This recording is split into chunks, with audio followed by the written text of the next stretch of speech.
How to add EBT card to Amazon Prime.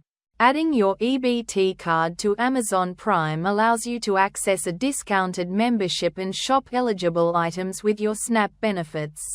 Here's how to add your EBT card to Amazon Prime. Go to the Amazon Prime discount page for EBT.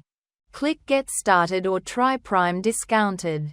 When prompted, enter your EBT card number or upload proof of eligibility. Amazon uses this information to confirm that you qualify for the discount. After verification, go to Account and Lists and select Payment Method. Click Add a Payment Method.